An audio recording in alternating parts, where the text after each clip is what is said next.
Assalamualaikum warahmatullahi wabarakatuh. Salam sejahtera untuk kita semua. Selamat datang di materi kedua dari mata kuliah Evidence-Based Midwifery. Kali ini kita akan membahas tentang menyusun pertanyaan klinis yang dapat dijawab. Setelah di materi sebelumnya, Anda sudah membuat tugas yaitu menyusun PICO. Maka kita akan melanjutkan kali ini dengan membuat pertanyaan klinis. Namun sebelum ke pertanyaan klinis, kita akan mempelajari tentang skenario klinis. Skenario klinis yang dimaksud di sini adalah semacam ilustrasi kasus. Jadi bagaimana PICO itu dibuat. Sebetulnya ada ilustrasi kasus dulu di depan. Jadi semacam skenario cerita seperti kasus vignette di soal ujian nasional. Mungkin yang sudah pernah ikut ujian nasional ataupun waktu menempuh pendidikan D3 mengerjakan soal ujian akhir dengan metode vignette mungkin sudah sering mendapatkan soal dengan skenario klinis atau ilustrasi kasus. Biasanya soal tersebut diawali dengan entah itu seorang wanita atau inisialnya atau seorang ibu atau seorang bayi dibawa oleh ibunya ke mana misalnya. Untuk skenario kasus ini juga merupakan salah satu tugas yang nantinya harus Anda kerjakan. Jadi silahkan nanti dibuat untuk detail tugasnya nanti di akhir PowerPoint ini. Di sini yang pertama harus disusun adalah tadi identitasnya, tapi misalnya inisial disingkat, kemudian misal tadi seorang wanita, seorang ibu, misalnya inisialnya, usia atau umurnya boleh, kalau bayi juga bisa. Datangnya kemana? Jadi ada setting tempat, misal ke rumah sakit, klinik, atau puskesmas, atau BPM. Selanjutnya yang dimasukkan adalah keluhan utama. Jadi setelah siapa, usia, kemudian datang kemana, dan kemudian keluhan utama dilanjutkan dengan keluhan pendukung atau data pendukungnya. Setelah itu silakan dibuat juga apa yang dilakukan bidan atau dilakukan Anda atau dilakukan petugas kesehatan, misalnya memeriksa apa hasilnya, tuliskan di situ. Jadi isi dari skenario klinis itu tadi, siapa, usianya berapa, datang kemana atau setting tempatnya, kemudian keluhan utamanya, data-data pendukungnya, kemudian pemeriksaannya apa saja yang sudah dilakukan, hasilnya bagaimana. Nah, setelah skenario kasus dibuat, nanti baru kita akan mengarah ke telaah kritisnya. Kemarin kita sudah mempelajari, silakan kalau yang lupa bisa dicek lagi tentang telaah kritis, ada diagnosis, terapi, prognosis, efek samping, dan harm. Kadang juga ada tentang cost benefit atau untung ruginya istilahnya, antara manfaat dengan biaya yang harus dikeluarkan. Nah, setelah Anda membuat ilustrasi kasus, di situ nantinya untuk menyusun pertanyaan klinis berdasarkan dengan ilustrasi kasus tersebut, yang penting adalah adanya pengetahuan dasar atau background knowledge.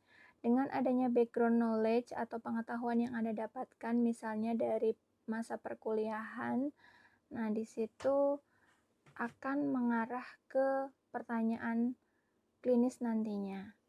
Nah, pengetahuan dasar atau background knowledge mengarahkan kita juga pada background question atau pertanyaan dasar. Misalnya kalau yang tadi kasusnya, seorang wanita multipara datang dengan amenorrhea sekunder 3 bulan, terus terasa nyeri sudah 2 hari, Pada pemeriksaan didapatkan pasien pre-shock, tes kehamilannya positif, kadar Hb-nya 7 gram per desiliter, dibuat diagnosis kehamilan ektopik terganggu di instalasi rawat darurat.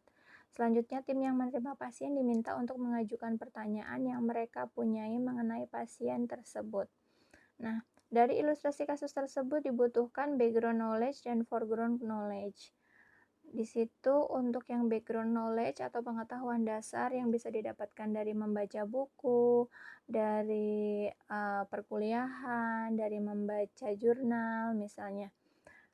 Dasar-dasarnya, misal apa sebab dari kehamilan ektopik terganggu, apa komplikasi dan kapan terjadinya, bagaimana terjadinya dan tanda dan gejalanya pasiennya seperti apa. Nah, itu adalah pengetahuan dasar tentang KET. Pengetahuan dasar ini mengarahkan ke pertanyaan dasarnya. Nah, biasanya berupa kata tanya siapa, apa, kapan, di mana, mengapa, bagaimana tentang suatu penyakit atau suatu aspek tentang masalah yang dihadapi. Kalau pertanyaan dasar atau pertanyaan pengetahuan dasar ini kita tidak akan bahas lagi di mata kuliah ini karena saya anggap Anda semua sudah menguasainya, terutama di saat jenjang D3 dahulu. Nah, yang sekarang akan kita bahas adalah pertanyaan klinis. Jadi dari pengetahuan tadi, kita akan bertanya lebih lanjut tentang skenario klinis di atas. Pada kasus di atas,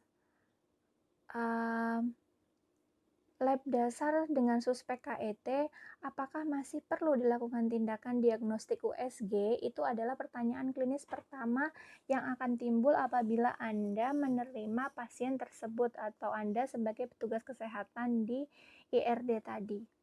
Nah, pertanyaan klinis yang pertama ini adalah termasuk ke diagnosis.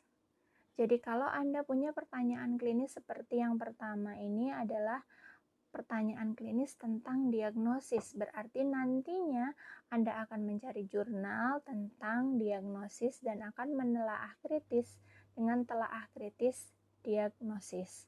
Selanjutnya dengan yang kedua, apabila tindakan segera pada pasien multipara, bagaimanakah keluaran dibandingkan menjalankan prosedur diagnostik dan intervensi elektif? Nah, untuk pertanyaan klinis yang kedua ini, Anda bisa masuk ke terapi atau bisa masuk ke prognosis. Jadi kalau misalnya penekanan Anda lebih ke mana yang lebih efektif, berarti masuk ke terapi. Tapi apabila pertanyaan Anda melihat keluaran berapa persen yang selamat, berapa persen yang bisa dipertahankan, berapa persen yang mengurangi kesakitan dan sebagainya, itu berarti masuknya ke prognosis. Kemudian kalau pertanyaan klinisnya yang ketiga, pendekatan operatif manakah yang lebih menguntungkan pasien tersebut?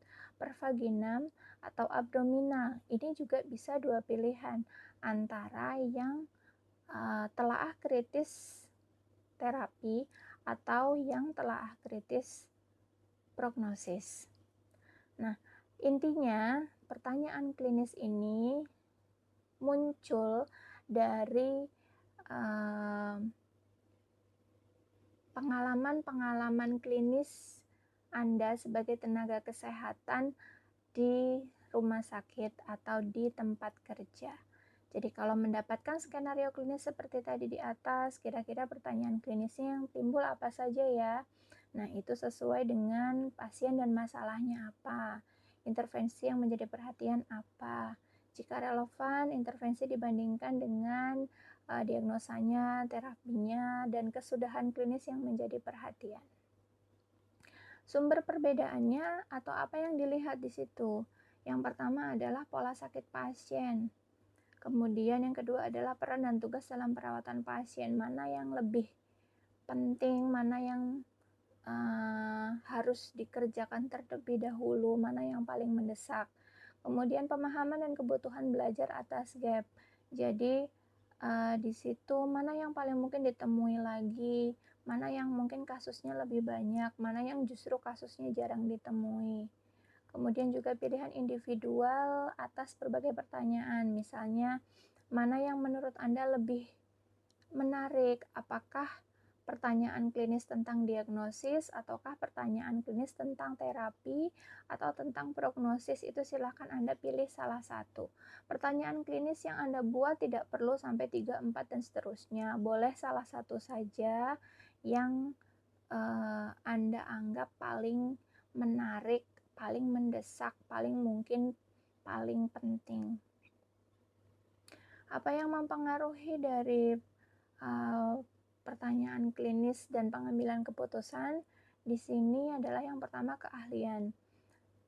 Keahlian yang diambil dari pertama untuk background knowledge-nya saat perkuliahan atau di bangku kuliah, kemudian juga keahlian praktek, kemudian juga keterampilan belajar dan pengetahuan tentang suatu penyakit. Di sini kalau misalnya kasus yang sering dihadapi akan lebih banyak muncul foreground atau pertanyaan klinis. Sedangkan untuk kasus yang jarang itu diperlukan background knowledge dan foreground knowledge, karena untuk kasus-kasus yang jarang misalnya pada kelainan bawaan atau misalnya penyakit-penyakit yang masih jarang ditemui, jarang ada, itu memerlukan pembahasan tentang teorinya secara luas terlebih dahulu. Kemudian manfaat pertanyaan klinis yang baik membantu kita memanfaatkan waktu yang lebih kecil ya, jadi lebih efektif dan efisien waktu. Kemudian fokus pada kebutuhan belajar kita masing-masing, mengarahkan bentuk jawaban yang diinginkan, lebih cepat dikenal dalam penelusuran, kemudian mengarahkan strategi pencarian yang lebih efisien, menggairahkan belajar dan bekerja. Jadi bekerja dan belajar tidak hanya sesuai dengan teori saja, tapi berkembang sesuai dengan ilmu pengetahuan dan teknologi, sesuai dengan isu-isu terbaru misalnya. Kemudian juga meningkatkan komunikasi dengan rekan sejawat. Jadi kita bisa lebih banyak sharing tentang perkembangan atau teori terbaru atau praktik terbaru, tidak hanya berhenti di ilmu yang kita dapatkan sewaktu perkuliahan dahulu, pada saat dahulu kuliah, tapi justru kita selalu update dengan hal-hal baru atau mungkin perubahan-perubahan. Misalnya dahulu untuk melahirkan di ibu yang primipara semuanya dilakukan dengan episiotomi rutin, misal kemudian berkembang menjadi asuhan sayang ibu, atau dahulu misalnya untuk perawatan tali pusat menggunakan alkohol, kemudian menggunakan povidone iodin, kemudian berubah lagi menjadi menggunakan kasa steril, dan sekarang sudah dengan terbuka kering, atau bahkan ada perkembangan juga menggunakan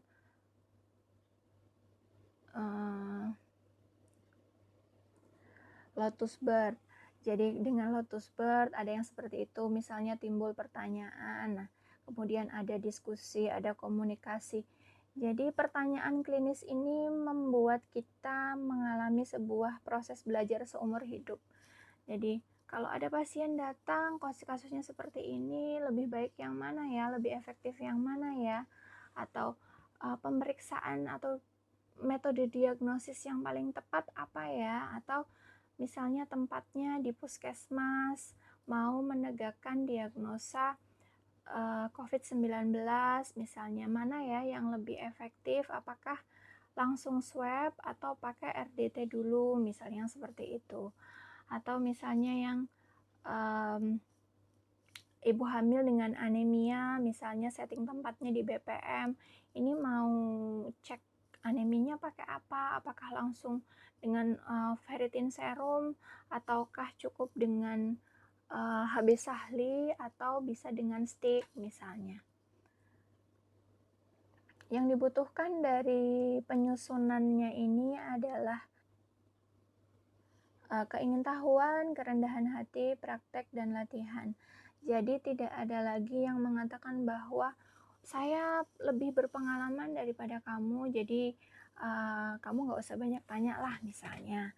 Jadi dengan adanya perkembangan pengetahuan dan sebagainya, antara yang lebih berpengalaman dengan yang baru misalnya, atau yang pengalamannya masih sedikit, diskusinya akan lebih berjalan dengan baik misalnya. Jadi perlu kerendahan hati, perlu praktek dan latihan.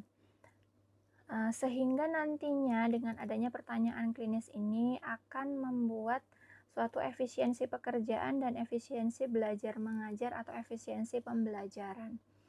Jadi tidak lagi terpaku dengan textbook, tidak lagi terpaku dengan kata dosennya misalnya, sampai seumur hidup lebih percaya ke kata dosennya misalnya, tapi lebih kritis. Jadi Anda bisa mencari sendiri informasi dari artikel-artikel jurnal dan bisa berdiskusi dengan lebih sehat bersama dengan teman-teman atau bersama dengan dosen Anda. Harapannya dengan mata kuliah Evidence-Based Midwifery ini Anda lebih kritis seperti itu. Nah, maka dari itu untuk pertemuan atau di pertemuan kedua ini ada tugas yang kedua, yaitu tugasnya adalah menyusun skenario klinis sesuai PIKO yang telah Anda susun di tugas 1 dan menyusun pertanyaan klinis sesuai skenario yang telah Anda susun. Kemarin kan di tugas 1 Anda sudah membuat PIKO ya. Jadi tugasnya saya ulangi lagi ya. Jadi yang kemarin kan hanya PICO. Cuma itu saja. Nah, jadi di tugas yang kedua ini dilanjutkan, Anda buat skenario klinis dulu yang pertama. Jadi skenario klinis seperti yang sudah saya jelaskan di atas, silakan dibuat seperti soal vignette. Jadi ada siapa, umur berapa, datang kemana, keluhan utamanya apa, keluhan tambahan atau penyertanya apa, pemeriksaan yang dilakukan apa, hasilnya bagaimana. Silahkan dibuat. Kemudian pertanyaan klinis. Setelah skenario klinis, bawahnya adalah pertanyaan klinis. Pertanyaan klinis silahkan dibuat satu saja. Atau kalau misalnya memang C-nya lebih dari 1, C1, C2, C3, itu silahkan kalau mau pertanyaan klinisnya di breakdown menjadi 2, 3, dan seterusnya boleh. Tapi nantinya akan lebih mengerucut untuk tugas yang selanjutnya. Nah, jadi di tugas 2 ini dibuat atau diketik dalam Microsoft Word hanya 2 halaman. Saya ulangi ya, hanya 2 halaman. Jadi yang pertama cover. Cover ini berisi nama, NPM, dan kelas seperti yang kemarin, bisa dipakai, tinggal di copy paste saja. Pikonya juga silakan di copy paste ke halaman 2. Baru di bawah pikonya tambahkan skenario klinis dan pertanyaan klinis yang Anda susun. Jadi ingat, tugasnya hanya 2 halaman saja. Kalau lebih itu berarti belum tepat, karena lebih baik dibuat sesingkat dan sejelas mungkin, tidak usah terlalu bertele-tele. Jadi di halaman pertama cover, di halaman kedua paling atas silahkan PICO-nya copy paste, di baris ke bawahnya skenario klinis, baris bawahnya lagi pertanyaan klinis. Seperti biasa, tugasnya silahkan dikumpulkan ke Google Form yang telah disediakan. Terima kasih atas perhatiannya. Saya tutup pertemuan kita yang kedua ini. Wassalamualaikum warahmatullahi wabarakatuh.